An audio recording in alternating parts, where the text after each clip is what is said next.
بيبدأ الانمي بتاعنا بلعبة اسمها ديمو. دي بقى تبقى نوع من الالعاب اللي تقدر فيها تكون في عالم خيالي مفتوح. وبعد اطلاق اللعبة في سنة 2126 اكتسحت كل الالعاب التانية بسبب خريطتها الواسعة وبقت مشهورة جدا في اليابان. وبعد 12 سنة بس اللعبة خلاص بتكون بتنتهي، وساعتها بقى بنشوف مشهد لمقاتلين جوه اللعبة وهما بيتقاتلوا مع جيش من الهياكل. وبنلاحظ ان المحاربين دول عندهم قوة خارقة بيقدروا بيها يتغلبوا على الوحوش لحد ما بيظهر لهم ملك الشياطين اللي بيمسكهم وبيكسر عظمهم. وهنا بقى بنشوف مومينج ملك الشياطين وهو بيتكلم مع واحد من اعضاء نقابته، واللي بيكون خلاص هيخرج من اللعبة لانها هتتقفل. وبنعرف ان مومينج كان مؤسس نقابة اسمها اينز، وكان هو القائد بتاعها وهو اللي بيحافظ عليها. ومومينج خلاص بيكون اخر شخص في اللعبة، وبيبقى متضايق جدا من صحابه لانهم ما استنوش معاه لحد ما السيرفر يقفل عليهم. واكيد طبعا بيكون متضايق ان اللعبة اللي ضيع عليها عمره خلاص عدى عليها الوقت وبتنتهي. بيقوم بعدها وبيمسك صولجان النقابة اللي اعضائها ضحوا بحاجات كتير علشان يصنعوه، منهم اللي اتخانق مع مراته علشان يفضل سهران ويجمع في الموارد بتاعته، ومنهم اللي صرف كل فلوسه على اللعبة. بس للاسف من ما بين 41 لاعب في النقابة استقال منهم 37 لاعب. وبنعرف ان كان في شرطين علشان تنضم لنقابة اينز. الاول ان تجسيدك في اللعبة ما يكونش بشري وتكون عضو نشط في المجتمع بتاع اللعبة بس. حتى بعد كل ده الناس اختارت الحياة الواقعية وسابوا اللعبة. بيدخل مومنج بعدها لمكان العرش بتاعه وبيقابل مجموعة الان بي سي. دول بقى الشخصيات اللي مش حقيقية في اللعبة، يعني بوتات كده من الاخر. مومنج بيحركهم لاخر مرة وبيلاحظ ان في بنت اسمها البيدو، دي برضه من البوتات صاحبه كان صنعها بس ما اتحركتش قبل كده. فبيعدل مومنج على شخصيتها وبيكتب انها المفروض تحبه. هي حاجة تبان لك ساذجة وملهاش لازمة بما ان اللعبة خلاص هتتقفل يا صديقي، بس هو كان شايف ان دي حاجة هتفرحه. بيبدأ مومنج يوثق اسامي اصحابه كتكريم ليهم يعني، وبيقول بس حلو كده انا ورايا مشاوير بدري ولازم اقفل علشان اصحى الساعة 7 الصبح. والسيرفر خلاص بيقفل، لكن فجأة السيرفر مش بيقفل واللعبة بتفضل مكملة. والاغرب من كده ان ادوات التحكم في اللعبة والاعدادات اختفت. ولما مومنج بياخد باله بيسأل ازاي ده حصل. بترد عليها البيدو واللي هي المفروض بوت، وانها ما تتحركش غير باوامره لكنها بتتكلم براحتها. وبتسأله عن اللي بيحصل ولو كان في حاجة تقدر تقدمها له كمساعدة. بس مومنج بيحاول يكلم مسؤولين اللعبة وده بيكون من غير فايدة. وبيلاحظ ان اللعبة شغالة بشكل طبيعي بس هو ما يقدرش يتحكم في اي حاجة. فبيطلب من سيباس المساعد بتاعه انه يخرج بره ويشوف ايه اللي بيحصل في العالم الخارجي. وكمان بيقول لباقي الاتباع انهم يحرسوا الطابق التاسع من اي دخلاء محتملين. المشكلة مش هنا خالص يا صديقي، المشكلة ان المفروض الاتباع بتوعه ما يكونوش بينفذوا غير شوية اوامر محدودة موجودة في اللعبة مش اكتر. بس اللي بيحصل عكس كده لانهم بيطيعوا اوامر بكل سهولة. حتى البيدو الشخصية اللي ما اتحركتش قبل كده قدر مومنج يلمسها ويشم ريحتها، يعني مستحيل دي تكون نفس اللعبة اللي كان بيلعبها من شوية. وعلى طول بيطلب من البيدو انها تجمع المقاتلين في الطابق السادس. وبيجرب بعدها مومنج انه ينتقل بالخاتم بتاعه لمكان تاني في القصر،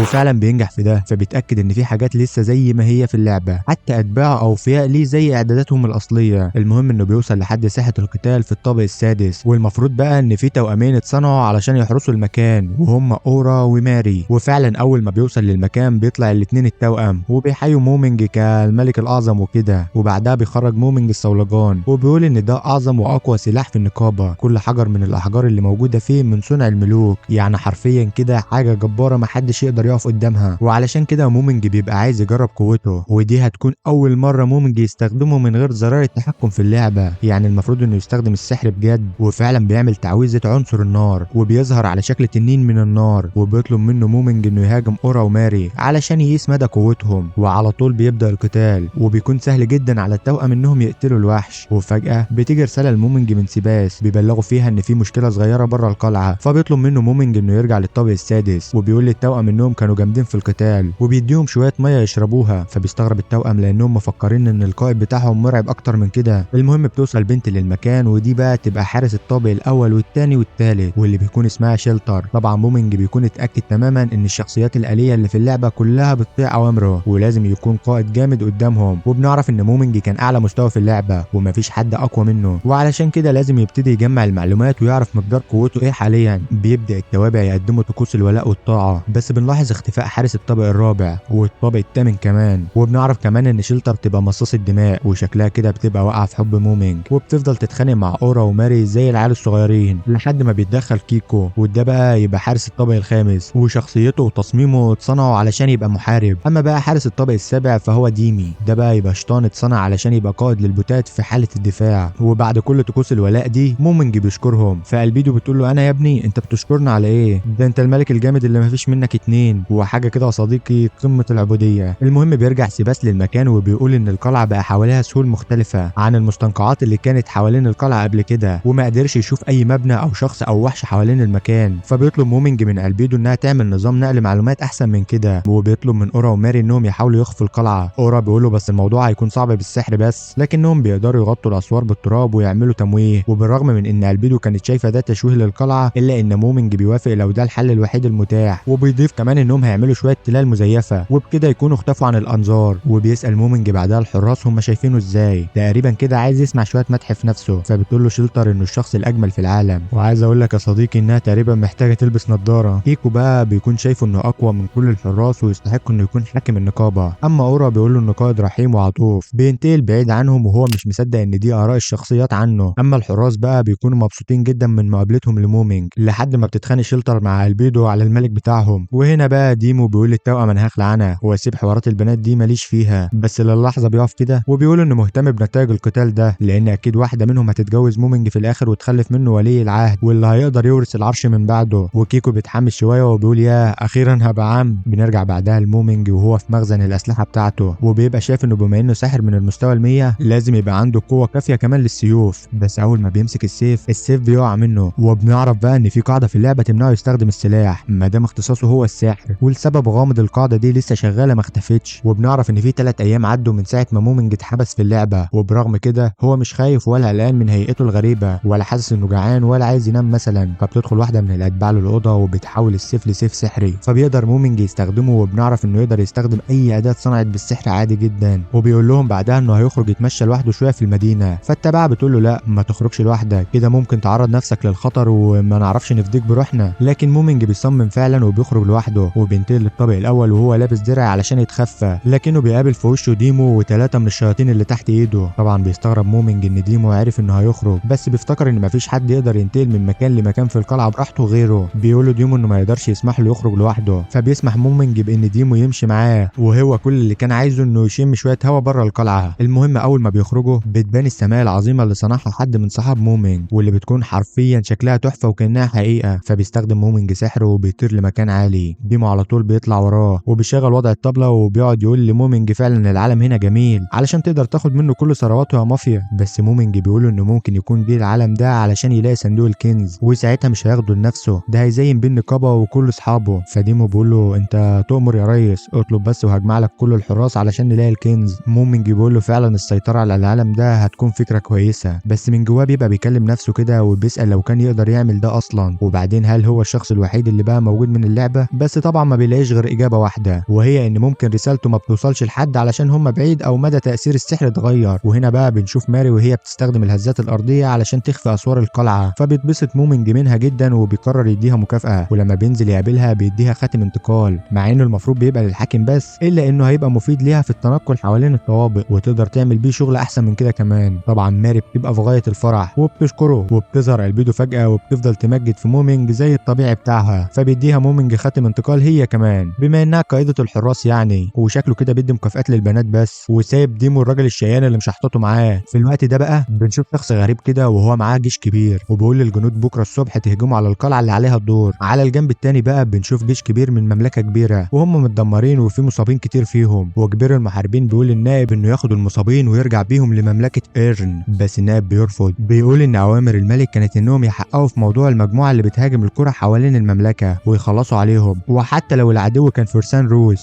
بس المفروض ما كانش يبعت 50 مقاتل. وشكلها كده نظريه مؤامره يا صديقي من اشخاص اسمهم النبلاء، واللي كانوا عايزين يقتلوا كبير المحاربين اقوى سياف في البلد. وطبعا لو اقوى سياف في البلد اتقتل يبقى الملك مش قادر يحمي نفسه، وساعتها يبقى ملوش لازمه. وبيبقى من راي النائب انهم يرجعوا للمملكه، سن لهم من انهم يكملوا الطريق ويقسموا نفسهم. بس كبير المحاربين بيقولوا انه من مواليد عامه الشعب، وانه كان عايش في قريه، ومش حاجه نادره ان الوحوش تهجم عليهم في اي وقت، واكيد في وقت كان مستني النبلاء او المغامرين ينقذوه. وبرغم كده مفيش حد منهم ظهر حتى. وبيكمل كبير المحاربين كلامه وبيقول ما دام حد ظهر منهم يبقى احنا اللي المفروض نظهر، خلينا نوري الناس دي ازاي الفخ اللي احنا كنا عارفين فيه، ورغم كده خاطرنا بحياتنا. من الاخر خليهم يشوفوا بعينهم مين القوي ومين الضعيف. بنرجع بقى لمومينج صاحبنا وهو قاعد قدام مرايه كده، وبنعرف ان المرايه دي بتقدر توري له اماكن في المدينه وايه اللي بيحصل بالظبط. واخيرا لما بيقدر يستعملها بيدور على مكان فيه ناس لحد ما بيلاقي قريه القريه، بس بيكون فيها جنود ماسكين المواطنين اللي فيها ونازلين فيهم قتل اطفال ونساء وعواجيز، حرفيا مشهد بشع. في الاول بيستغرب مومنج من نفسه، لانه في الطبيعي لو كان شاف حاجه زي دي في العالم الحقيقي كان هيخاف، بس العكس هو اللي بيحصل في العالم ده، وكأن شخصيته بتتغير لشخصيه في اللعبه فعلا. المهم انه بيقول مش هنعمل حاجه في القريه دي ومش هيفيدنا بشيء، بس لما بيبص لسيباس بيفتكر صاحبه اللي صنعه وهو تاتش، وبنشوف فلاش باك قصير كده لما كان مومنج لسه داخل اللعبه جديد، وفي لاعبين كتير كانوا بيتنمروا عليه، بس تاتي جه وساعده وبالرغم من انه ما يعرفوش اصلا، وعلشان كده بيقرر انه يجرب قوته، وبيطلب من سيباس يرفع مستوى الامن في القلعه ويخلي البيدو تتسلح وتروح معاه، وبيبعت لهناك شويه جنود علشان مهاره التسلل والاختفاء، واخيرا بياخد صولجانه وبيفتح بوابه للقريه وبيوصل لهناك، وعلى طول بيمسك واحد من الفرسان اللي كانوا هيقتلوا امه وبنتها، وبيستخدم عليه تقنيه قبض الارواح وبيقتله، ودي بتكون تعويذه من الدرجه التاسعه. وهنا بقى بيتاكد مومنج ان فعلا شخصيته اتغيرت لدرجه انه مش حاسس بحاجه لما قتل حد، وبيمسك بعدها الفارس التاني وبيخلص عليه بتقنيه برق التنين، وبيستخدم سحره تاني وبيصحي الفارس اللي مات من الموت، وبيجسده في روح شريره تحت امره، وبيطلب منه يقتل الفرسان اللي بيهاجموا القريه. بتوصل البيدو للمكان وبتقول له اسفه كنت بعمل الميك اب بتاعي بس مش اكتر، وبتكمل كلامها وبتساله انت عايزنا نعمل ايه في الكائنات الحقيره دي، وهنا بقى بيكون قصدها على الام وبنتها، فبيفهمها مومنج ان حاليا الناس اللي لابسه دروع هم اللي اعدائهم، وبيخرج بعدها تعويذه الشفاء وبيديها للام، وبيقول لها اشربي ده. طبعا الام بتبقى متردده وخايفه جدا وواضح عليها عدم الثقه فيه، بس لما بيفهمها انه هيشفيها من الطعن بتشربه، وهنا بقى جرحها بيختفي، وبيسالها مومنج لو كانت تعرف يعني ايه سحر، فبتقول له في واحد صديقي صيدلي بيزور القريه وبيستخدم السحر، فبيقول لها مومنج وفرت عليا كتير، عموما انا ساحر، وبيعمل حواليها سحر حمايه وبيديها صفارتين علشان لو حست بخطر تنفخ فيهم، وهيظهر لها جيش من العفاريت تحت امرها، ومش ناقص بس يا صديقي غير انه يديها فلوس تروح، ده طلع اطيب من بهاء سلطان. المهم ان الام لما بتساله عن اسمه بيختار انه يقول اسم النقابه علشان ده هيخليه يتعرف بسرعه. بنشوف بقى المقاتل اللي بعته مومنج للفرسان وهو ماسكهم وعمال يكسر في عظمهم وبيقتل فيهم يمين وشمال، حتى القائد بتاعهم بيخلص عليه لحد ما بيوصل له مومنج، وبيوقف الفارس عن قتلهم وبيقول لهم انا هسيب الباقي عايشين بس علشان ترجعوا للي بعتكم وتعرفوه اسمي. على طول الجنود ما بيصدقوا وبيهربوا، ولما حد من المواطنين بيسال مومنج هو مين بيعرفهم ان شاف القريه بتتهاجم وجه علشان ينقذهم، وبيعرفهم باسمه واللي بقى اينز، وبناخد بالنا بقى ان مومنج لبس قناع علشان البشر ما يخافوش من شكل وشه ويثقوا فيه على طول، وكمان جات له فكره وهي انه يقول انه انقذهم مقابل فلوس علشان ما يخليهمش يفكروا كتير في وجوده، وبنعرف بقى انه عمل مسح ذاكره للام وبنتها علشان ينسوا شكله المرعب. كل اللي عدى ده ومومنج كان عايز يفهم اكتر عن العالم اللي حواليه، وعلشان كده بيقعد مع رئيس القريه وزوجته وحكى لهم انه ساحر وكان مسحول حبتين في الابحاث لدرجه انه ما يعرفش حاجه عن العالم الخارجي، وفعلا الرئيس بيصدقه وبيبدا يعرف منهم ان الفلوس اللي كانت معاه في اللعبه مش بيتم استخدامها في العالم ده، بس الذهب ذات نفسه ليه قيمه عاليه. ولما سالهم عن الممالك المجاوره بيعرف ان القريه اللي هم فيها وقريه النقابه جزء من مملكه كبيره اسمها ريس، والامبراطوره اللي جنبهم هي امبراطوريه هوس اللي علاقتها سيئه جدا بكل اللي حواليها، ورئيس القريه كان مفكر ان امبراطوره هوس هي اللي هتهاجمهم، بس بعد كده استنتج من شكل الدروع ان امبراطوره سيلين كانت قصدت زي في الموضوع علشان تخلق عداوه بين المملكتين. وبيضيف كمان ان اقرب مدينه ليهم هي مدينه ايرن واللي بيظهر فيها وحوش وعفاريت للمغامرين علشان يصطادوا فيها. وخلينا اشرح لك كده يا صديقي ان المغامرين هم الناس اللي بيقتلوا الوحوش مقابل اجر، وفي نقابه في مدينه ايرن خاصه بيهم، وهنا بتيجي فكره المومنج انه علشان يعرف اكتر لازم يروح للمدينه دي ويعيش هناك. وبعدها بنشوف القرويين وهم بيدفنوا الناس اللي ماتت. في نفس الوقت ده مومنج بيكون معاه صولجان يقدر يحمي بين الناس دي كلها من الموت، بس بيتردد طبعا لان ممكن ده يورطه في متاعب كتير جدا، فبيقرر يكتفي بانقاذ القريه، وبكده هتنتشر قصه اينز في كل حته. وبيمشي بعدها مومنج وهو بيتكلم مع نفسه وبيقول ان لو في لاعبين تانيين كانوا معاه في اللعبه دي فهيكون حابب انه يساعدهم، غير كده هو كمان محتاج يتجنب انه يعادي ناس كتير علشان ما ينفعش يقتل اكتر من كده. وقبل ما ينسحب مومنج والبيدو من المكان بنلاحظ ان رئيس القريه معاه مشكله، ولما مومنج بيساله عن اللي بيحصل بيعرفوا ان في فرسان جايين ناحيه القريه، فبيقف مومنج يستناهم لحد ما بيوصل كبير المحاربين لمملكه ريس واللي اسمه رونو، وبيقول لهم انه جاي بامر من الملك جي علشان يحارب الفرسان اللي كانوا بيدمروا القريه. وبيسال رئيس القريه مين اللي جنبك ده، فبيقاطع مومنج الرئيس قبل ما يتكلم، وبيتكلم هو وبيعرف نفسه انه ساحر وجه هنا علشان ينقذ القريه ويحميها. ولسه رونو بيشكره بيقطع كلامهم النائب المحارب وهو بيقول في ناس بتتجه ناحيه القريه وشكلهم ناويين على الشر. بنشوف بقى مومنج وهو واقف مع رونو وبيراقبوا من بعيد اللي بيحصل، وبنلاقي ان في مجموعه سحرة اتجمعوا حوالين القريه. رونو بيقول مملكه سيلين هي الوحيده اللي قادره تبعت العدد ده من السحرة دفعه واحده، وكمان دول يبقوا وحده عمليات خاصه تحت امر كبير الكهنه. وبكده نتاكد ان الجنود اللي كانوا بيهجموا على القريه ومومنج خلص عليهم فعلا كانوا لابسين دروع مش دروعهم. وطبعا يا صديق القريه مش مهمه للدرجه دي يعني علشان يهاجموها، هم كده كده عايزين يقتلوا رونو اصلا زي ما احنا عارفين. مومنج بيلاحظ ان الفرسان دول معاهم شعلة رئيس الملائكة، والمفروض ده وحش من اللعبة القديمة. فبيسأل ليه يا ترى هو موجود هنا. في اللحظة دي بقى رونو بيطلب من مومينج خدمته، ده لو امكن يعني، ويديله فلوس هو في المقابل، لكن مومينج بيرفض. فرونو بيتفهم الموضوع وبيشكره على انقاذ القرية، وبيطلب منه يحمل قراوين بداله. فمومينج بيقول له خلاص يا عم انا هخلي بالي منهم، روح انت بس وما تشغلش بالك، وبيديله حاجة كده زي التمثال الصغير. بينطلق رونو مع جيشه للقتال، وبيتكلم مومينج مع البيدو وبيقول لها انه اول مرة يقابل البشر هنا، وانه كان شايفهم شوية حشرات، لكنه كده شكله اتغير وبدأ يتسامح معاهم وبدأ يشوفهم حيوانات. ايوه امال انت مفكر ايه عنها يا صديقي، ده ملك الشياطين برضه. بيجي له بعدها رئيس القرية وبيسأله هيعملوا ايه. فمومينج بيفهمه ان هدف جيش العدو هو رونو، علشان كده هيخش يقتلهم، ولما يكسر حلقة الجنود الكل هيهرب. بنروح بقى للقتال وخلاص رونو داخل على اعدائه وهيبدأ الاشتباك معاهم، وبنلاحظ ان فريق العدو بيكون قوي جدا وبيستخدموا السحر. وبرغم من ان رونو وقع من على الحصان والمفروض الجنود يهربوا، الا انهم رجعوا تاني يدافعوا عنه وعن القرية واهلها كلهم. وطبعا مش محتاج اقول لك يا صديقي على نظرة الفخر اللي على وش رونو حاليا. وبما انهم في موقف ضعيف عسكريا، فبيقرر انه يخلص على القائد بتاعهم، وبيبدأ يقتل كل اللي واقفين في طريقه بالسيف بتاعه. وحرفيا قوة رونو بتبقى جبارة، ولما القائد بيعرف خطته بيأمر الجنود انهم يركزوا كل الهجمات على رونو. وفعلا بيبدأ رونو يتصاب من كذا هجمة سحرية ورا بعض لحد ما بيكون خلاص قرب ينزف، ورغم كده بيفضل مكمل بكل قوته وبيخلص على اي حد يقرب منه. بس للاسف بيجي واحد من الصحراء وبيطعنه من ظهره، والمفاجأة بقى انه بعد ما بيقع على الارض وبيكون خلاص بيطلع في الروح، بيقوم من تاني يقف على رجله وبيتحمل كل الوجع، وبيقول لهم انا كبير محاربين المملكة واللي بيحميها هي وشعبها، مش هيخسر من شوية فشل زيكم. فبيتكلم قائد الصحراء وبكل استفزاز كده بيقول له انت عايز تعمل ايه؟ ده جسمك خلاص مرمي وهتموت هنا، وهنذبح كل القراويين بعدها، يا اما كده يا اما تسلم نفسك وساعتها هشفق عليك واقتلك بدون اي الم. فبيضحك رونو كده وبيقول له يا غبي، في حد اقوى مني هنا في القرية. واول ما قائد الصحراء بيأمرهم انهم يخلصوا على رونو بيحصل تبديل مفاجئ، بينتقل رونو للمخزن مع القرويين، ولما بيسألهم عن اللي بيحصل بيقولوا له ان مومينج اختفى وهو ظهر مكانه، ولما بيخرج التمثال من جيبه بيلاقيه اختفى. فبيفهم ان مومينج ما كانش بيتخلى عنه وانه استنى اللحظة المناسبة بس علشان يخرج. بنرجع بقى لقائد الصحراء وهو مش فاهم حاجة من اللي بتحصل، وبيسأل مومينج هو مين ولا بيعمل ايه هنا. فبيعرفهم بنفسه وبيقول ان القرية دي غالية عليه حبتين، وبما اني سمعت كلامك لرونو وانك عايز تعمل مذبحة، فايه رايك بقى لو تقدم لي حياتك دي من غير دوشة كده ومش هحسسك باي ألم انت كمان، ولو رفضت فهتلاقي نفسك بتموت بكل ألم عشته في حياتك او سمعته عنه قبل كده. فبيأمر القائد جنوده انهم يهجموا على مومينج، ولسه بقى هيبتسم ويقول قصيدة ان اللي ما بيسمعش كلام يستحمل، بيتفاجئ ان الصحراء بتوعه كلهم مش بيعملوا اي حاجة قصاد مومينج، وهو بيبعدهم كلهم بكل سهولة. واللي بنعرفه بقى ان ده ابطال الجسد من الدرجة العالية، مهارة كده بتلغى اي هجوم جسدي سواء كان من اسلحة او وحوش منخفضة المستوى. وطبعا بحركة واحدة بس مومينج بيخلص عليهم كلهم، وبيتأكد ان دي الوحوش بتاعت اللعبة فعلا. فبيسأل القائد هو ازاي يقدر يستخدم السحر ويعمل استدعاء للوحوش دي، وقبل القائد ما يرد عليه مومينج بيعمل تقنية الانفجار السلبي وبيفجر نص الوحوش. وحتى اكبر وحش لما بيهجم على مومينج بيوقفه بصباع واحد، وبهجمة ضعيفة جدا بيحرقه وبيخلص عليه. كل ده بقى ونيش قائد الصحراء بيبقى مرعوب وخايف، وان ازاي في حد يقدر يخلص على الوحوش كده بهجمة واحدة. فبيروح مطلع من جيبه بلورة كده وبيقول احنا هنطلب الملاك الاعلى. وبنعرف بقى صديقي ان دي بلورة ختم تقدر تختم اي سحر ما عدا التعويذ من الدرجة العالية، ودي بتكون حاجة كانت في اللعبة القديمة برضه. وكل اللي مومينج بيعمله هو انه بيطلب من البيدو تحميه بقوتها. وعلى طول اول ما بيخرج الملاك الاعلى بيضحك مومينج باستفزاز كده وبيقول له هي دي ورقتكم الرابحة. نيش بيحاول يداري خوفه لانه اكيد يعني مومينج مش هيقدر على كائن قوي زي ده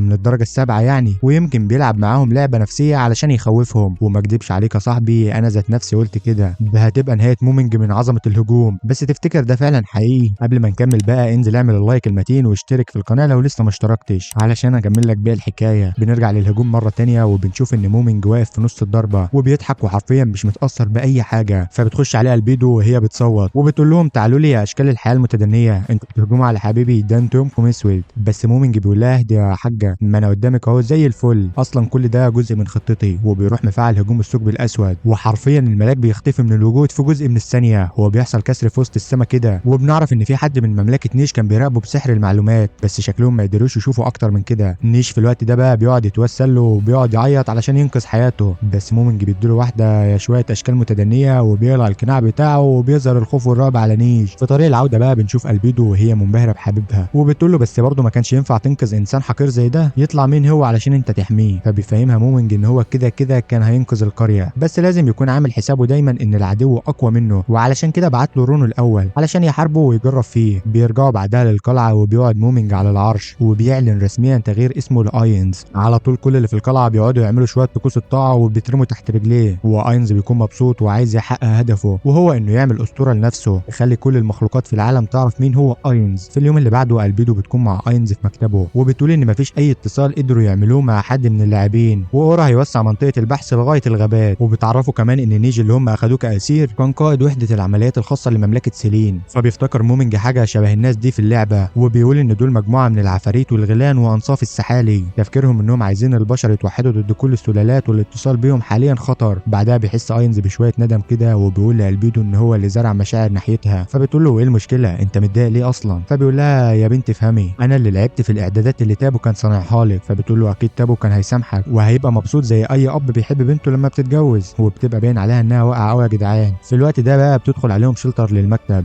قال ايه كانت جايه تتمت بجمال اينز، امال يعني لو ما كانش وشه هيكل عظمي كنتوا عملتوا ايه يا جدعان؟ المهم يعني بنعرف ان شلتر هتروح مع سيباس للمكان اللي امر اينز بيه لاكتشاف العالم، ومش هتبقى موجوده لفتره صغيره. في اليوم اللي بعده في مدينه ايرن بالتحديد بنشوف اينز والبيدو وهما داخلين حانه وهما متنكرين، وصاحب الحانه بيأجر لهم غرفه، وبنعرف ان اينز راح يسجل مع البيدو في نقابه المغامرين وحصل على سلسله نحاسيه ودي اقل رتبه، وهما داخلين كده في واحد بيضايقهم. طبعا اينز ما بيسكتش، بيمسكه وبيرنوا علقه وبيرميه كده فبيقع على ترابيزه بنته وبيكسر لها الازاز العقار اللي كانت شارياه. وعلى طول بتصوت البنت بتقول له العقار اللي كنت بحوش له بقالي شهور اتكسر، انت لازم تعوضني. فبيخرج اينز من معاه عقار احمر كده شكله غريب وبيديهولها قبل ما البيدو تعمل حاجه للبنت من الغيره. وبنعرف كمان ان اينز غير اسمه تاني علشان التخفي، وخطتهم بقى بتكون انهم يتخفوا كمغامرين في المدينه دي علشان يزودوا معرفتهم بالعالم ويفضلوا يكسبوا خبره لحد ما بيوصل لاعلى مستوى في النقابه. فبيبداوا ياخدوا مهمات اخطر بقى وده يزود معرفتهم اكتر، يعني من الاخر كده خبره كتير فنحتل العالم اسرع. بس المشكله بقى انهم بيكونوا مفلسين وكل اللي معاهم ذهب من اللعبه، ولو استخدموه الناس كلها هتعرف انهم من لعبه ديمو، ولو في لاعبين تانيين في العالم مش شرط يكونوا ناس كويسه معاهم، وعشان كده لازم يبداوا يدوروا على شغل. بنشوف بقى البنت اللي اخذت العقار من اينز وراحت بيه للصيدليه تقابل شخص اسمه فيري، وبتقول له انها عايزه تقيم عنصر، فبيوصلها بجدته، ودي بقى تبقى احسن واحده في مملكه ايرن تقدر تصنع عقاقير. اول ما الجده بتشوف العقار بتستغرب من لونه لان العقاقير كلها بتتحول للون الازرق عند الصنع، واول ما بتستخدم سحر الكشف بتتصدم وبتقول ان ده عقار شفاء حقيقي محدش قدر يصنعه لحد دلوقتي، وبيساوي تعويذه شفاء من الدرجه الثانيه، يعني تقريبا كده 8 قطع ذهبيه، وبسبب ندرته ممكن يقتلوا البنت دي علشان ياخدوه. وهنا بقى البنت بتخاف وبتتصدم وبتطمع في نفس ذات الوقت، والجده بتعرض عليها انها تشتري منها العقار ده. اي نعم الجده كانت نظراتها مريبه بس شكلها هتعمل الصفقه دي فعلا. في نهار اليوم اللي بعده بنشوف اينز في النقابه وهو بيشوف المهام، وبنلاحظ ان كل الموجودين بيبقوا مبهورين بالدرع اللي هو لابسه، وطبعا صاحبنا مش بيكون عارف يقرا الكلام المكتوب في المهمات اصلا، فبياخد ورقه عشوائيه وبيديها للموظفه لكنها بترفض لان المهمه دي للمغامرين من الدرجه العاليه. وبعد محاوله فاشله من اينز انه ياخد المهمه دي هو والبيدو لوحدهم بتعرض عليه الموظفه انه ياخد اصعب مهمات الرتبه النحاسيه. في الوقت ده بيسمعوا كام شاب كده وبيطلبوا منه مساعدته، ولما بيتجمعوا في مقر الفريق بيتعرفوا على بعض وبيكون قائدهم هو مو، وبقيه الاعضاء يبقى لوك والكاهن داين، والطفل الصغير ده بقى يبقى الساحر واسمه نينا. بنعرف بقى ان نينا بيطلق عليه حائز موهبه، ودي حاجه معناها انه اتولد بقدره خاصه وموهبته هي تعلم السحر بسرعه، يعني اللي المفروض يتعلمه في 8 سنين بيتعلمه هو في 4 بس. وبنعرف بقى ان في حائز موهبه مشهور في المدينه وهو فيري، وطبعا علشان اينز ما يعرفوش بيفهم الفريق انه غريب عن المدينه، وفعلا اينز بياكد لهم ده، فبيعرفوا موك ان فيري حفيد صيدلانيه معروفه وبيقدر يستخدم كل ادوات السحر، وطبعا دي معلومه خطيره جدا بالنسبه لهم. المهم بقى صديقي ان موك والشله بتاعته شغلتهم انهم يقتلوا الوحوش القريبه من المدينه وبعدها يلموا الحاجات اللي بتقع من الوحوش وياخدوا مكانها مكافئتهم فلوس. فبيفهم اينز ان دي زي اللعبه برضه، فبيعجبوا الموضوع بما انهم هياخدوا فلوس من الحوار ده، وعلشان اينز يحسسهم بالثقه بيخلع القناع بتاعه علشان يوريهم وشه، وبنتفاجئ بقى انهم بيشوفوه بوجه بشري عادي جدا، وبنفهم ان ده تاثير سحر الوهم. بعدها بيقوم لوك من مكانه وبيساله ايه علاقته بالبيدو، ولما اينز بيقول له احنا زمايل بيقول له بس انا وقعت في حبك من اول نظره، جوزني البنت دي وهديك 100 ناقه. طبعا مش محتاج اقول لك البيدو بصيت له ازاي يا صديقي واديت له واحده انتوا الاشكال المتدنيه تاني. بيخرجوا بعدها علشان ينطلقوا في طريقهم، بس موظفه النقابه بتوقف اينز وبتعرفوا ان في حد طلبه في مهمه شخصيه، والشخص ده بقى بيطلع فيري، وبرغم رفض اينز في الاول الا انه بيسمع منه ايه هو الطلب. ففيري بيعرفه انه رايح يجمع شويه اعشاب من غابه قريبه من قريه كارنيه، ودي اللي كان حاصل فيها كل الحوارات اللي فاتت. تفتكر اينز يعمل ايه بقى يا صديقي؟ هو اي نعم بيقبل المهمه لكنه بيطلب انه يأجر موكو وفرقته علشان يروحوا معاه واكيد هيكونوا مفيدين، وبيسال فيري ليه اخترتني انا في الطلب ده مع اني لسه واصل للمدينه امبارح. فبيعرفوا فيري ان هو سمع اللي حصل في الحانه وانه هزم مغامرين من درجه اعلى بسهوله وكمان رتبته نحاسيه فهيبقى ارخص ملخص. بننتقل بعدها لمشهد تاني في مقابر مدينه ايرن، وبيكون في بنت متخفيه وبتوصل لمكان سري تحت الارض، وبتقابل شخص اسمه كاج، وده بقى بيكون قائد جمعيه سريه. المهم ان البنت بتكون معاها تاج اسمه تاج الحكمه، وبنعرف من كاج ان ده كنز من الكنوز المقدسه في مملكه سيلين، والبنت بتبقى سرقاه اصلا من بنت كانت لابساه قبل كده، وبتقول ان البنت دي اتجننت اول ما التاج اترفع من راسها. وكاج بيقول لها ان دي اداه مقدسه بتقسي الروح اللي بيلبسها، وحرفيا بيكون فيها مستوى عالي من السحر، وشخص واحد من كل مليون شخص يتوافق مع التاج ده، ولو ما حدش يستخدمها فهي ملهاش لازمه. فالبنت بتقول له انها عارفه الكلام ده، وسمعت ان في حد في المدينه بيقدر يستخدم اي اداه سحريه، ومن الاخر كده هي عايزه تخطفه وطالبه مساعدته علشان تعرف تهرب في وسط القلبان اللي هو هيعمله، وفي المقابل هي هتساعد كشف الطقوس بتاعته. وصدقني انا ما اعرفش طقوس ايه، بس الراجل ده شكله غريب كده ومريب. بنرجع تاني لفريق المغامرين وهم بينطلقوا في رحلتهم للغابه، وفيري بيطلب منهم ياخدوا استراحه، وفعلا بيعملوا كده عند نهر قريب علشان الاحصنه تشرب وتستريح من الرحله. وموج بيحذر اينز ان من الوقت ده الجو هيبقى خطر اكتر بكتير. طبعا اينز ما بيكونش قادر يستخدم سحره بشكل كامل وهو جوه الدرع ده، وعلشان كده البيدو هتستخدم السحر من الدرجه الخامسه لو حصل حاجه. وبنعرف بقى ان المكان اللي هم فيه حاليا هو ارض ملك الغابه الحكيم، وده مخلوق قوي وسحري عايش هنا من مئات السنين. بيكمل الفريق رحلته، وبنعرف ان فيري يقدر يعمل حاجه اسمها سحر الانشاء، ويقدر يصنع حاجات زي الملح والسكر، وكمان سحر الانذار اللي بيعرفه لو في خطر قريب. في الوقت ده بيخش لوك وبيقول لالبيدو يعني مش هنرتبط، وهي كالعاده بتصده وبتتعصب عليه لدرجه انها بتقول اساميهم الحقيقيه، فبيسكتها اينز وبيقطع كلامهم ده لوك لما بيقول لهم وصلوا وبداوا يتحركوا. وبنفهم انه عنده قدره عاليه جدا على السمع، وفعلا الغلام بتبدا تتحرك ناحيتهم، فبتكون خطتهم ان الفريق يهجم على الغلان ويساعدوا بعض، ولو حد منهم تخطاهم ساعتها يتدخل اينز ويحمي فيري. وبيبدا الفريق يستخدم قوته، لوك بيرمي السهام وبيبدا يقتل فيهم، لكن في غول بيقدر يوصل له وبيكون خلاص هيضربه. هنا بقى اينز بيخرج السيفين بتوعه وبضربه واحده بيقسم الغول العملاق نصين. طبعا وش الكل بيبقى باين عليه علامات استفهام، وبيحاولوا يفهموا رتبه الراجل ده ايه اصلا. واينز بيبقى ماسك الوحش وهاتك يا دعك، والفريق بيكمل الهجوم معاه. اينز بيكون مبسوط بعمل الفريق الجماعي. اي نعم هم مش زي فريقه القديم، لكنهم فاهمين نقط قوه بعض. اول ما الوحوش بتبدا تهرب البيدو بتستخدم سحر البرق وبتخلص عليهم، وبيقعد بعدها الفريق. والكاهن دايم بيستخدم سحر الشفاء، ونينا بيمسك ودن واحد من الوحوش وبيقطعها. وبنعرف ان الموضوع ما طلعش زي اللعبه بالظبط، يعني المفروض انهم ياخدوا ودن الوحوش ويسلموها وياخدوا الجايزه. بيجي الليل والكل بيتجمع حوالين النار وبيبداوا ياكلوا ما عدا اينز اللي لو كان معاهم الاكل هينزل من ما بين عظمه بما انه هيكل عظمي وعائد من الموت وكده. فبيقول لهم انه عنده معتقدات معينه وما ينفعش ناكل بعد ما نقتل غير ب4 ايام. وصدقني ما اعرفش ازاي عدت عليهم دي، بس ما علينا. يعني بيسالهم اينز بعدها ليه سموا نفسهم باسم سيوف الظلام، فبيبان نينا انه مكسوف جدا وحاجه طفوليه، فبيقول له ممكن ده اسم سيوف حد من الابطال ال13 وبيسكت. طبعا اينز بيبقى عايز يعيط، يعني ايه كده الشرح خلص؟ المفروض دي حاجه الكل عارفها يعني ولا ايه؟ فالبيدو بتعمل جدعه وبتسالهم هم مين دول، وبنعرف ان واحد من الابطال ال13 دول اسمه الفارس الاسود، كان معاه 4 سيوف، وده يبقى هدف الفريق في النهايه انهم يلاقوا السيوف دي سواء كانوا كذب او حقيقه، فده سبب انشاء فريقهم اصلا. فبيحكي لهم اينز انه كان في فريق بس مش فريق مغامرين ولا حاجه، وان في مره كان ضعيف ووحيد وانقذه فارس ابيض وجمعوا مع ناس بيقول عنهم انهم صحابه. وبيتضايق اينز جدا وبيزعق لنينا لما بيقول له اكيد هيجي يوم وتلاقي غيرهم، وبيبعد بعيد عنهم. فبيحاول فيري يلطف الجو وبيتكلم عن قوه اينز، وكلهم بيتفقوا ان المفروض يبقى في رتبه ادمن، ودي بقى اعلى رتبه في المغامرين. وبيبان من الكلام ان فيري مهتم قوي باي معلومات عن اينز، حتى انه بيتجنن لما بيعرف ان الفريق شافه من غير الخوذه، وبيكون غيران كمان علشان اكيد البنات هتحب الفارس القوي الشجاع. وبيعترف ان في بنت في قريه كارنيه بيحبها وخايف تحب اينز وما تبصلوش. الفريق بيحاول يدعمه، ولوك بيقول له انا هديك شويه نصايح في الحب، انت مش شايف البيدو دايبه فيها ازاي؟ فعلى طول بياخد طوبه في دماغه. بننتقل بقى لمشهد تاني وبنشوف البنت اللي اتفقت مع الراجل الغامض كاج، وهي بتقتل حد في القريه وبتمسك واحد وبتهدده مقابل انه يقول كل اللي يعرفه عن فيري. ولما الراجل بيحاول يهرب بترشقه بسكينه في ظهره، وشكل كده السكينه دي بتخليه تحت سيطرتها. بترجع لكاج المعبد بتاعه واللي بيبقى قاعد بيصنع في زومبي بالاستدعاء الميت، وبيتكلم عن حلمه انه عايز يحول المدينه دي لمدينه موتى احياء، وكل ده علشان يجمع طاقه معينه تخليه خالد. وفي وسط ما هو بيتكلم البنت اللي اسمها تينا دي بتخرج سيف من جنبها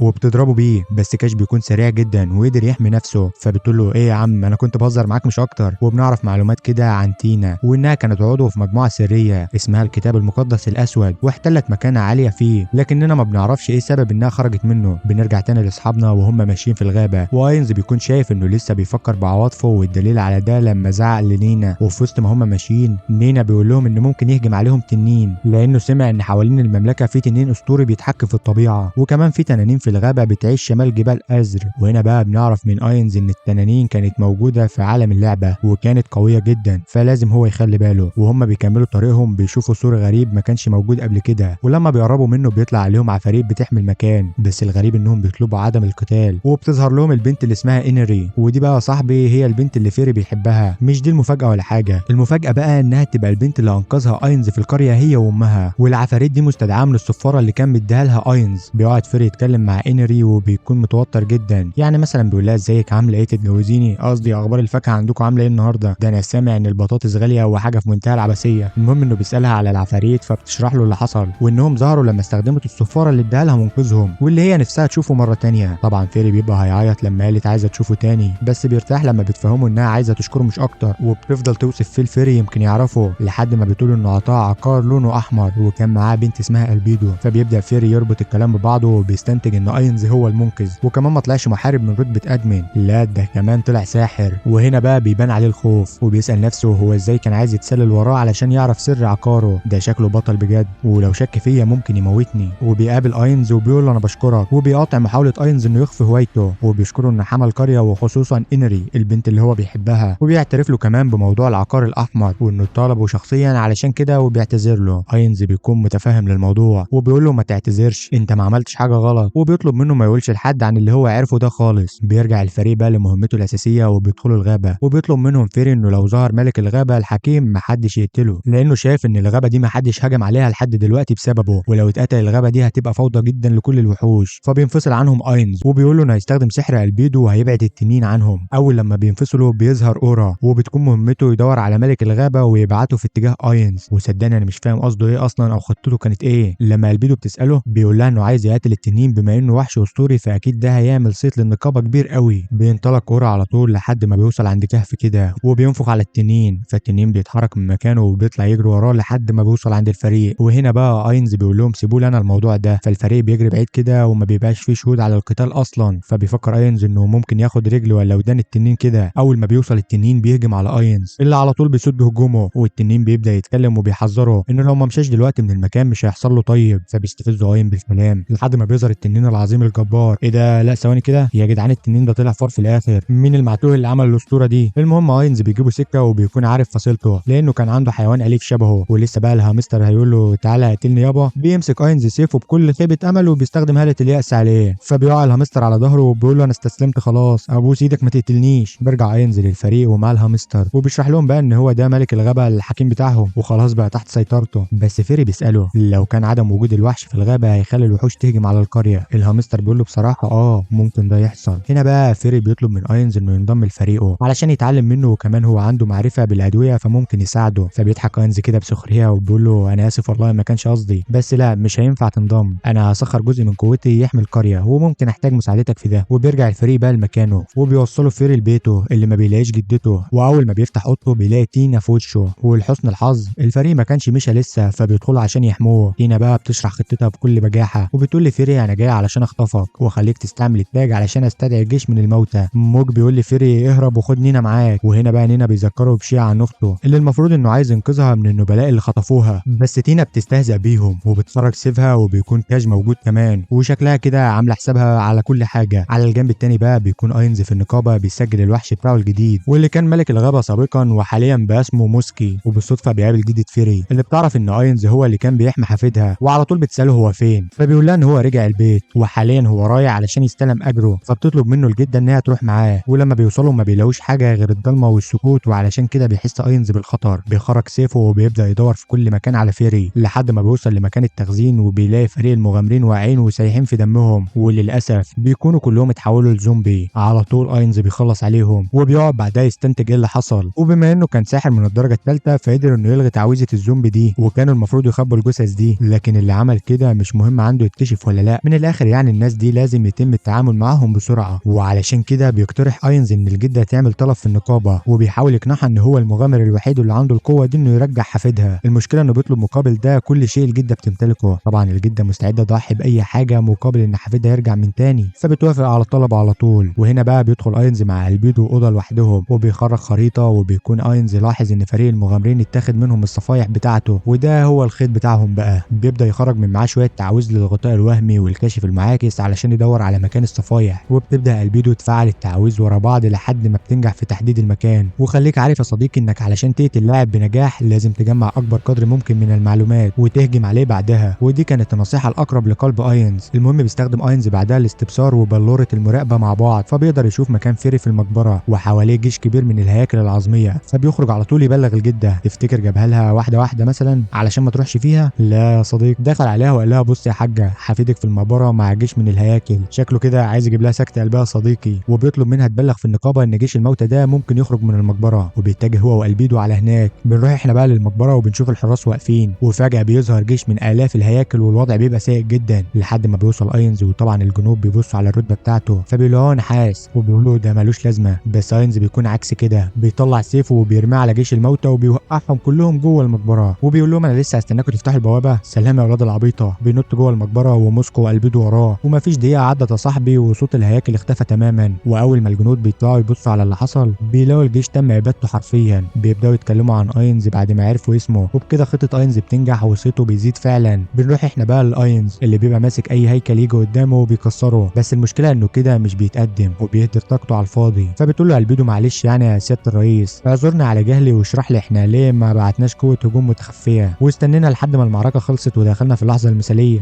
بس اينز بيكون فاته الحوار ده، فبيقول لها هو انا لازم اشرح لك كل حاجه ولا ايه؟ اعرفي لوحدك بقى. وعلى طول بيستدعي جاك السفاح وجامع الجثث وبيخليهم يحاربوا هم الهياكل. مكان من الاول يا سيدي، هو لازم يعني البنت تتكلم؟ بيكملوا بعدها طريقهم وبيوصل اينز عند كاج اللي بيكون مكمل في طقوس التحضير. بيقطع اينز وهو بيقول له بقول لك يا ابو عمو، ما شفتش عيل صغير تايه كده شعر اصفر وحلو حبتين؟ فكاج بيقول له انت مين وجاي هنا تعمل ايه؟ اينز بيقول له افسح التنين، وبيروح ماسكه ومسيب عليه البيدو. في نفس الوقت ده بتكون نينا خرجت، وبنعرف بقى انها بتلم كل الصفايح بتاعه المغامرين اللي بتقتلهم وبتحطهم زينه لهدومها، وطبعا ده اللي كشف مكانها اصلا. بيطلب منها اينز انه يتقاتل معاها حتى الموت، وبيمشوا مع بعض بعيد كده ولا كانهم رايحين يشربوا شاي. البيدو بتكون استعملت سحر البرق وصعقت كل اللي واقفين مع كاج، واينز بيتمشى مع تينا، وقبل ما يتقاتلوا بيدور بينهم حوار. بتحاول فيه تينا تستفز اينز وتقول له انها قتلت صحابه والمفروض يكون متضايق وكده، بس اينز بيبص لها نظره استحقار كده وبيقول لها لا عادي، دول كانوا مجرد ادوات بستخدمهم علشان انشر اسمي. تعالي لي بقى يا حلوه. هنا بقى تينا ما بتكونش عارفه هي هتقابل ايه، بتقول له انا ما حدش قدر يهزمني غير 3 بس بالعدد، وواحد منهم هو رونو، وكده احنا اطمنا على اللي هيحصل فيها خلاص. ده رونو بالنسبه لاينز يا صديقي يعني ده صبع صغير. بنرجع بقى احنا لالبيدو اللي فجاه بتلاقي تنين هيكل فوقها، وبنعرف ان التنين ده عنده مقاومه من السحر، يعني ما فيش سحر يقدر يعمل معاه حاجه. بس البيدو بتقول له ما فيش مشكله، اطلع سيفي بقى، وعلى طول بتدي التنين ضربه بالسيف بتوقعه على الارض. كل ده بيحصل قدام كاج وبيخليه يتخض من المنظر، وبيسالها انت تطلعي مين انت كمان ولا رتبتك ايه؟ وبيبدا يستخدم البلوره اللي معاه وبيعزز التنين وبيديله قوه الطاقه السلبيه ودرع الحمايه. البيدو هي كمان بتستخدم درع الحمايه من القوه السلبيه، وعلى طول بتهجم على التنين وحرفيا مش بتتاثر باي حاجه لحد ما كاش بيستخدم قوه جوهره الموت وبيخرج من تحت الارض تنين تاني اكبر بكتير من الاولاني. وكده بتكون كل الطاقه السلبيه اللي كانت مع كاش خلصت، وخطته ان هو يقتل كل اللي موجودين في المدينه علشان يجمع طاقته من تاني. اما البيدو فكانت بتقاتل بكل قوتها وحرفيا قوه جسمها بس من غير السحر كانت جباره. بنرجع بقى تاني لقتال اينز وتينا، وكل اللي بتعمله تينا هي انها بتتفادى هجماته ولسه بتخرج سيفها. صاحبنا بياخد باله من التنين الهيكلي بس هو واثق في البيدو كده كده. بتبدا تينا بالهجوم وبتستخدم سيفها ببراعه وفنونها القتاليه عاليه الصراحه، وبيفضل اينز يتفادى هجماتها لحد ما بيحس ان مفيش وقت، فبيرمي السيفين بتوعه وبيقول لالبيدو كفايه لعب ووريهم بقى قوه نقابه اينز. على طول بتستخدم الانتقال وبتطير في السماء، وقبل ما كاج ياخد باله اصلا بتنتقل وراه وبتطعنه، وده عشان توريه انها كانت ممكن تقتله من الاول. وبتقول له تعالى بقى اعلمك درس يا حساله المجتمع، وبتعرفه ان التنانين الهيكليه ممنوعه من السحر من الدرجه السادسه، وبتستخدم سحر البرق من الدرجه السابعه وبتخلص على التنانين وبتحاول كاج لشويه رماد زي الفراخ المشويه بالظبط. اما على الناحيه الثانيه بقى فتينا بتكون هتموت من الغيظ، وان ازاي اينز مش بيتحرك من مكانه برغم هجومها عليه، وبتطعنه في الخوذه بتاعته وبتتفاجئ ان اينز ما ماتش. وهنا بقى اينز بيكشف عن هوايته وانه اساسا هيكلي، وبيقول لها انا ما كنتش بعتلك بجد علشان انت خصم قليل ان استخدم سحر ضده، وبيبدا يعصرها ويكسر عظمها ويستمتع وهو بيقتلها زي ما استمتعت بقتل اصحابه لحد ما بتتعصر زي الطماطمايه في ايده وبتموت. وبيطلب بعدها من البيدو انها تاخد معداتهم قبل ما مغامرين تانيين يوصلوا لهنا، وبيدخل بعدها وبيلاقي فيري بعد ما فقد بصره، وبيعرف ان في حاجه متحكمه في عقله ودي بقى تبقى التاج، وعلشان كده بيحرره وبيرجعه تاني لجدته. بننتقل بعدها لمكان تاني خالص وبنشوف فيليادس وهي في مكان كده زي الحفله، وسيباس بيكون معاها وبتبقى متضايقه جدا وبتبلغ سيباس انها عايزه تمشي. ولما بتطلع اوضتها بتعتذر لسيباس جدا على كلامها لانها المفروض تابعه بس اوامر اينز في المهمه ان سيباس يكون الخادم بتاعها. وبنلاحظ ان فيليادس دي بقى تبقى عندها عين واحده والعين التانيه بتكون شايفه بيها شخص اسمه زاك وبتراقبه، وبيكون بيخطط انه يهاجم صاحبه صحابنا، والمفروض ان ده كمان تبع الخطه بتاعت اينز. بنشوف احنا بعدها زاك واللي بيطلع بقى سواق العربيه بتاع بليادس. في العربيه بقى بنشوف بليادس وشيلتر وسيباس، وبيبقوا مستنيين اللحظه المناسبه لحد ما بتقف العربيه، وبتبقى متحوطه من قطاعين طرق. بتخرج شيلتر من العربيه، وواحد من قطاعين الطرق ده بيقرب منها ولسه هيلمسها، بتكون هي قطعت ايده، وبعدها بتقطعه نصين وبتجمع منه الدم. ما هو ما ننساش برضو ان شيلتر تبقى مصاص الدماء. ما انا قايل لك في الاول يا صديقي، اول لما قطاعين الطرق بيعرفوا انها ساحره بيحاولوا يهربوا، بس على مين بقى؟ ما بيلحقوش يتحركوا من مكانهم. بس للاسف كل دول ملهمش لازمه، لانهم بيدوروا على شخص بيكون بيستخدم السحر هو كمان. وبيفترق بعدها سيباس وبليادس علشان يكملوا مهمه جمع المعلومات في العاصمه. اما شيلتر فبتكمل طريقها للبحث عن قائد قطاعين الطرق واللي اسمه بيرن، وفعلا بتوصل له وبتبدا تخلص على الحراس اللي معاه. بيرن بقى لما بيعرف ان بنت واحده بس هي اللي بتهجم على المقر، بيطلب من الحراس ان هو اللي يطلع لها لوحده. حقه برضه، ما هو ما يعرفش هيقابل مين. بتبدا المواجهه بينهم، وبنلاحظ ان بيرن بيستخدم قوه سحريه وبيحاول يحصن نفسه. اول ما شيلتر بيتقرب منه بيضربها بسيفه،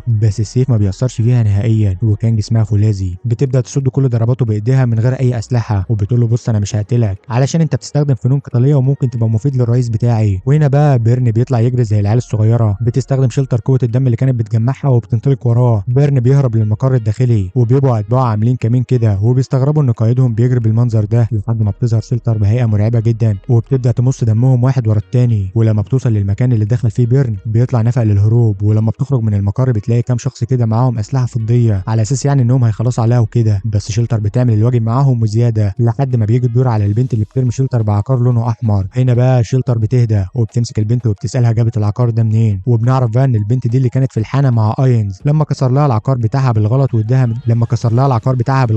ده مكانه. والبنت بتعترف لها انها كانت جايه هنا علشان شويه الجنود اللي بقوا مرتزقه، اللي اصلا شيلتر كانت عايزه تقتلهم. المشكله بقى مش هنا يا صديقي، المشكله هنعرفها في الجزء الثاني لما انت تنزل تعمل لايك وتشترك في القناه علشان تبقى اول واحد يشوف الجزء الثاني. وسلام.